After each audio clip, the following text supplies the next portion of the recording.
What's good, everybody? It's your boy Big Nate. Welcome to Big Nate's Book Reviews, one of the best book reviews. And today I was feeling another reaction video. I like how the one with Jesmyn Moore went, so I figured I'd go back to my roots, do the same author I did my first book review for, Viet Thanh Nguyen, and see an interview he did with for the Sympathizer. So we're gonna do like that. Of course, as always, I've got my doobie right here. It's ready to be sparked, and today we smoking this one for Viet Thanh Nguyen. So if you got your doobie at home, go ahead and spark that, and then we're gonna get right into this reaction video. So here, let me even, that.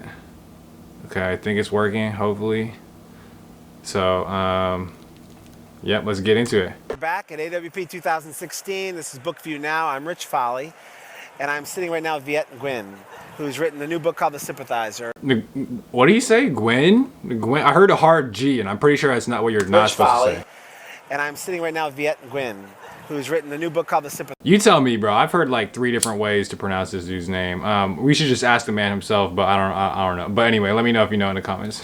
Sympathizer, which is not that new actually, but it's been out for a little bit. It continues to drive buzz, earn accolades, awards, great. And it's still popping, so check out The Sympathizer if you haven't. Great book. Great reviews. What a nice time you're having with this book right now. You're very busy. Well, it's nice to be read. Yes. So, you write in solitude, and you hope that whatever you are imagining, as idiosyncratic and strange as it might be, might find an audience. So that in itself is obviously a reward. This is some like 2000s shit too, bro. Like the type of microphone, just this whole convention, PBS itself. But yeah. Oh, 2016? Yeah, I mean, whatever. Yeah, the book is called The Sympathizer. We should mention, of course, the title. And the title is a big part of this book, obviously. This is about a character in the book who is a Vietnamese. He's ostensibly from South Vietnam. He's a man of 2 sides. Wait, what was the opening lines of that book? That shit was fire.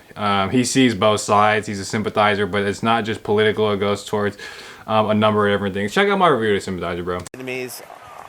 But he's not. He's a spy from the North Vietnamese, and he sympathizes, though, with both sides. Can you tell us a little bit about the title and where you started? Did it start with that, and how did it come to you? Well, it started because my agent wanted me to write a novel. He looks funny. not Viet Thanh Nguyen, whatever his name is. I don't know. Something about him just looks funny. Did it start with that, and how did it come to you? Well, it started because my agent wanted me to write a novel. The first thing I thought of was spy novel. Because I like. Does Viet Thanh Nguyen? I mean, I could look this up. Does he have short stories? And if so, are they fire? I bet they would be. That's interesting. Surely, if the agent tells him to write a novel, yeah, wow, I should check those out. Those would be cool. Reading spy novels, and because there actually were these communist spies in the South Vietnamese hierarchy who had climbed very high, and it was always in the back of my mind that this would make a great historical story. It did, and it was. And then the other dimension of it is that I wanted a man who was caught between 2 worlds.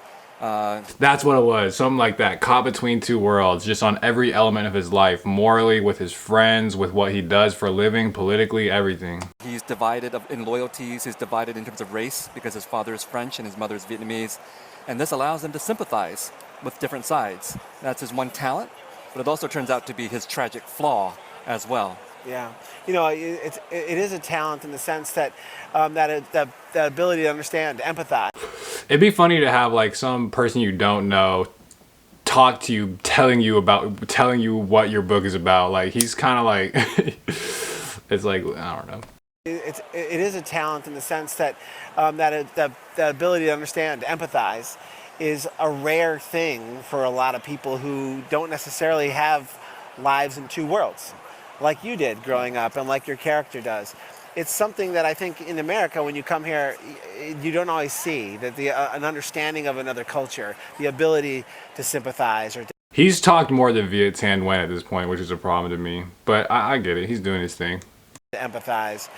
This character came from Vietnam and is able to do that, whether it's with North Vietnam and South Vietnam or whether it's with the United States, where your character comes. Can you talk a little bit about that idea of an immigrant and their ability to empathize or sympathize, more so than an American, perhaps? Well, I think it's a good question. You're an immigrant, and in my case, I was actually a refugee, which is a little bit different than an immigrant. Right. There's always that feeling Big difference. of being in between places. Right. I was born in Vietnam, but I was made in America, is what I like to say. So that means I always never have felt quite comfortable or absolutely at home in either country or either society. That comes out in the book too, and it's a theme we see in other books as well. I didn't even get to talk about this in my book review, but Crying in H Mart was very much part of that. She was kind of torn between, among a bunch of other things. She didn't quite feel at place being in Korea, and she didn't quite feel at place in the United States. So anyway, let's go on. Which is not the greatest feeling, but for a writer, it's a very good thing because that sense of discomfort. When did you understand that? I think from a very early age. I think my first memory was soon after we came to the United States. I was 4 years old, and we were settled in a refugee camp. Shout out Ocean Vuong too. I should do a react because he has cool interviews. So I should do a reaction. Maybe I'll do a reaction video of Michelle Zauner and Ocean Vuong. That'd be sick. But Ocean Vuong talks a little bit about his refugee experience too. In Fort Indian Town Gap in Pennsylvania, and to leave the camp, you had to have a sponsor, but no sponsor would take my entire family of 4. So my parents went. That's already lame in the first place. Sponsor, like you need somebody to like, come and like walk with, like escort you around. It's just kind of weird. Definitely infringes on your autonomy, which in turn must infringe on your identity. Damn. Went to one family, my brother went to another, and my 4-year-old self went to a third That's sad. Dang. See, look, families torn apart. household, and that was my beginning of memory. And my 4-year-old self went to a third household, and that was my beginning of memory of pain and of feeling I don't belong in this household that I find myself in. Dang, that's fire. I didn't even really catch any of that in the Sympathizer too. That's interesting. Wow. Torn apart. He said pain, not fitting in. Wow. That's crazy. Keep speaking your truth. And bro. why have my parents abandoned me? Which they hadn't. They didn't have any choice. Facts. I didn't even think about that. Yeah, but as a kid, you're just thinking, what? Wow, that's crazy, bro. Does this come out in any of his other books? That's a very interesting experience. And I wonder, so his novelist said for him to make, or his agent said to make a novel. So I wonder, maybe he writes personal essays. Actually, I know he for sure, because he just published something today. I'll link that in the description. What if something, I don't know. It's like an essay, I believe, or like an opinion piece, something like that. I've been meaning to read it like all day. So maybe he's done stuff like that. I don't know, but I'd be interested in some short stories. But all right, let's get back to it.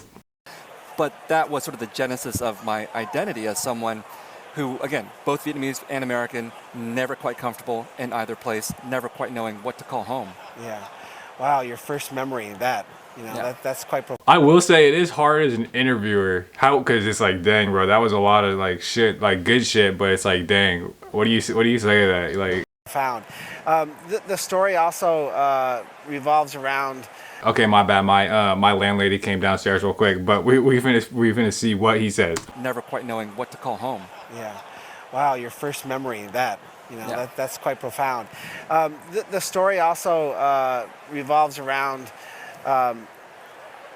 your main character having to go back to Vietnam. There's a movie being made, and you skewer sort of it's almost a movie, and in the movie it's like it almost exoticification of it, of like that kind of thing, while at the same time hiding a lot of the truth. And I think in that thing they use Filipino actors because they're like, oh, it's all the same, like little fucking slick shit like that. Satirical. I mean, it's funny, and there's parts of this novel that I thought were really funny, parts that were tragic, but the part of it is a funny book too. Yeah, it's definitely it is satirical, and it's witty. It's a clever kind of funny. So that, and it definitely is. Yeah, shout out to Sympathizer. About the movies being made about the Vietnam experience from a very American perspective are. Would it be ironic if someone made a movie of the Sympathizer? Is that irony or no? Very funny in this book. Talk about that and what drew you to it. It felt very Apocalypse Now-ish. Well, it's supposed to be a satire of all kinds of American movies about the Vietnam War, but Apocalypse Now is certainly the genesis, because I remember when I was about 10 years I haven't seen Apocalypse Now. This is why I'm watching movies are important, but I don't watch any movies at all. Drop some Rex or whatever. old. I watched it on the VCR, and it was much too young of an age to watch this movie. Right. And it scarred me for life. Because as a good young American boy, I grew up watching a lot of war movies and always cheering for the American soldiers. But then, of course, at a certain moment in Apocalypse Now, the American soldiers kill Vietnamese people. And I was like, this is an impossible situation to be in. Who am I supposed to? What an interesting reference that he chose to do. I wish maybe you should watch Apocalypse. I mean, you definitely don't need to enjoy the book, but there were definitely some references to it that I didn't, that kind of went over my head. But sounds like a very interesting text. Even just, I would consider a movie a text. Hot take, but it's an interesting piece of fiction or whatever, bro, to look at and man. Identify with. And of course, for Vietnamese people in American movies, our major function is to be silent, to be rescued, or to be killed. And so when it came time to write the novel, I couldn't help it. I thought, I am going to take my revenge on Hollywood, take my revenge on Francis Ford Coppola. You had fun with it. I had fun with it. It was a hoot to write that. But in doing the... He said it was a hoot to write that, bro. That's funny. let's run that back. Francis Ford Coppola. You had fun with it. I had fun with it. It was a hoot to write that. But in doing the research for that section, I discovered I couldn't even make up stuff about Apocalypse Now that was as strange as what happened in the making of Apocalypse Now. Yeah. You've seen the documentary, I'm sure. Hearts of Darkness. Yeah, so tell me, but... Hearts of Darkness. Shoot, I'm supposed to be... I have that book that's been on my shelf staring at me. Actually, I should read that shit. But there was reference to that, too. There's a lot of, cool references in this book. Hamlet as well, the blood being washed off. It's not necessary, but it adds a nice... if you do get it, you do get it. It doesn't take anything away from the story. It only adds, so... there's other movies made about the Vietnam experience, and they're always, Rambo, very American. One of the things that you you talk about in the book is the fact that America puts itself in sort of the center of the Vietnam experience, when in fact it was, we were a player, but it wasn't necessarily revolving around the United States. You wouldn't know that if when you come to this country, though. Well, yeah, it's true. I've only ever really heard it talked out about in terms, in the context of America's dealing with Vietnam War. It's very true. But see, that's why we need the Sympathizer. Shout out to because then you get to see what it was like during wartime on the ground in Vietnam, and it does a whole perspective shift on you, bro. I think Americans remember this as their war. And obviously 58,000 Americans died during this war, and it's a huge tragedy, huge loss of human life. But for Southeast Asians, we think 3 million Vietnamese people died during this war, and 3 million? Bro, that's crazy. I didn't even know that. Holy shit. Wow, dude. These reactions are kind of sick because I'm learning something at this point. Damn. That's crazy. 3 million? Dude, that's a lot of people. And 58K is bad, of course, but, like he said, it's all about, yeah. Southeast Asians, we think 3 million Vietnamese people died during this war, and 3 million other Southeast Asians died during this very long, extended conflict. And so it's ironic for us then to be cast as the extras in American movies. And so that is so true. That is rhetorically genius. Wow. I paused it just to say that, yeah. It's always a struggle to try to get our stories onto center stage. You try to get Americans to understand just the depth and the... Dude, this guy has been speaking facts for 5 minutes, 52 seconds straight so far. I'm just saying. Of what happened to Vietnamese people and other Southeast Asians as well. And the irony for the Americans, I think, is that they don't mind being cast as the villains or the anti-heroes in movies like Apocalypse Now, as long as they're the stars. Right. Right. They're not always the good guys. Yeah, but it's better it's better to be the villain and be the star than to be the faceless extra who's virtuous and good. Right, exactly. The other element about this that struck me is that when the South Vietnamese fled, it was either the fall of Saigon or I guess it could have been, the flip side when they were saving Saigon from the North Vietnamese side. But when the South Vietnamese left, I think there was always an impression, or at least... This is already kind of going on too long. You need to just hit him with your next question. But I get the pressure, bro. I'd be on that same type of timing. But it's like, what's the question? As you read this, that these generals, these other people that were stuck in this country, that were running gas stations and doing things, that they were going to go back. At some point, they were going to be able to return to their country. And they were going to be able to reclaim their lives. Yeah. And that was the tragedy as I read this. All right, my memory card went full, but it's going to take more than that to stop Big Nate's book reviews, some of the best book reviews. So let's just get right back into their it. Country. And they were going to be able to reclaim their lives. Yeah. And that was the tragedy as I read this, that the sort of understanding that they weren't going to be able to have that world again. And that was true whether you were a general or a private or just a civilian. I grew up in San Jose, which had a very large Vietnamese community. And I just remember just the feelings of loss and anguish and bitterness that people had about having lost their country and dreaming of going back someday when communism had failed or when they could take the country over. And so part of the plot of the book is about these South Vietnamese soldiers who haven't given up the fight yet. And they're trying to organize a revolution to go back and take Vietnam from the communists. Yeah, because when they're in the U.S., they view it as like this temporary place. Like they're just there. They're only supposed to be there, like caught up for a few years before they can get back, before the dust settles and they're able to go back home. And it just never happens. And that was real. I grew up in the community, and I would go to these community celebrations, and there would be pictures of these guys living in the Thai jungle, wearing camouflage uniforms, getting ready to stage that revolution. And the point of it was that we were supposed to contribute money to help that cause. So it touched everybody in the Vietnamese refugee community. I was also... That is awesome. Not necessarily in a good way, but wow, that's crazy that he has had those experiences. The Sympathizer, see, fiction, the best fiction is based in reality, bro. It really is. I did not realize that spies from the North Vietnamese side were actually sent into America and to continue the process of monitoring what was happening with the South Vietnamese soldiers or the South Vietnamese effort to come back and take it back. Well, there was a very famous spy who was sent here in the 1950s and studied in Orange County and then went back to become... Is this who the Sympathizer character is based off of? By the way, he almost made my dream blunt rotation. He was definitely on it. I was just like, there was too many and I'm like, I'm just gonna have to cut like some of them, but yeah. I wonder if what he's talking about is who the Sympathizer is based off of. There was a very famous spy who was sent here in the 1950s and studied in Orange County and then went back to become such a famous spy that everyone knew him but never knew that he was that spy. So that story partially inspires this. But that other... That's crazy. That sounded very similar to the dude. I want to look it up. Or should I keep it a mystery? But that's cool. That's crazy. The idea that even after the war that there were communist spies sent here to infiltrate the South Vietnamese community, that's never been proven. But the South Vietnamese community certainly thought that it might be true. Right. And so that led to things like paranoia and killing people that some people in the South Vietnamese community suspected to be communist or communist sympathizers. So I grew up hearing these stories, especially about journalists who broached the idea of reconciliation with Vietnam, and that was completely unacceptable. And some of those people actually were murdered. The other element that I want to talk about a little bit is Vietnam itself. As we've begun to see an influx of fiction and nonfiction from Iraq and Afghanistan and the United States, people start to look at war differently.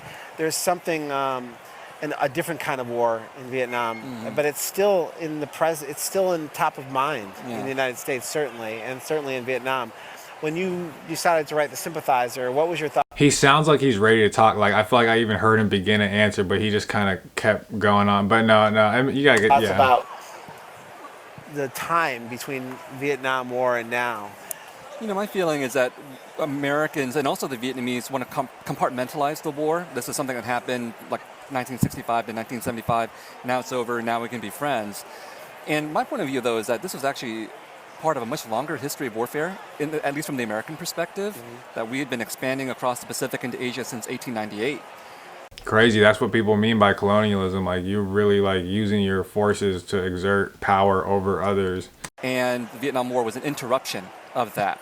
And ever since then, Americans have been trying really hard to rebuild that inclination to keep on expanding their interests into not just Asia, but the Middle East. And Iraq and Afghanistan are the consequences of that.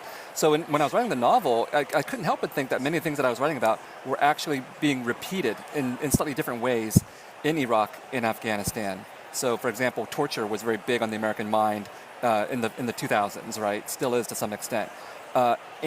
Bro, torture is crazy. I'm not even gonna get into that right now, but yeah, bro, torture is crazy. And I thank God every day that torture is not something I have had to and probably will not deal with in my life. That's crazy. Those policies that were so controversial with Americans, like waterboarding and other kinds of techniques, those were actually developed during the 1950s and implemented in Vietnam. Yeah. And dang, so they were like torturing Vietnamese people. Dang, bro, that's crazy. And I don't know this. I don't know the story at all. My history is very bad. My geography is bad. I don't know the story of Vietnam War at all, literally. And that's like not trying to be funny or anything. I one of the worst. To my credit, I had like 49, 48, 47 state like worst in the education system, but Yeah, I have no, but I understand kind of that our role in it was like unnecessary. Like we were kind of fucking around where we shouldn't have been. So anyway, And the manual that the CIA wrote, which I talk about in this novel, continued to be very influential in Iraq and Afghanistan. A lot of this, I think about your life. bro, they pioneered the torturing techniques in the Middle East on Vietnamese people. That's crazy. That's what he just said. That's crazy. Two worlds. You said you weren't comfortable in either. Do you consider yourself a sympathizer to that degree? I mean, here you are having to sort of find your comfort, find your home. I'm just gonna. This has been a cool interview. I feel like this was cool to watch. This was a pretty solid Home 10-minute to thing. figure out what it is that feels like home to you, and to be empathetic, to understand other cultures at the same time. Do you feel that yourself as that character oftentimes as a sympathizer? The novel is not autobiographical in any way, which if you've read the novel, you'll take great relief in that, Yeah. except for the sympathizing part. And I really do think that having grown up on the margins of different societies, I always felt the need to listen to people, to hear what they had to say, and sort of, in that sense, eavesdrop on them and on other kinds of conversations. And that's a good skill for a writer, A cultural eavesdropper. to actually be able to listen to people and to sympathize with them. And for me, it was an outcome of, again, always feeling just never quite at home and wanting to understand what other people's perspectives happen to be. I'd argue that it's a good skill for humans to have, and I hope that we all learn it a little bit more. Well, you're an interviewer, so you know the value of asking questions, and maybe you know that most people don't know how to ask questions. Or listen, you know. Yeah. Both. This shit's over. I think. Well, here, let me see. They're both challenging for all of us. We're done. Anyway, that was Viet Thanh Nguyen, pretty sure, on the Sympathizer. So let me know what you thought of this reaction, if you think I should do some more. But that was cool. That was cool. But anyway, thank you for watching Big Nate's Book Reviews, some of the best book reviews.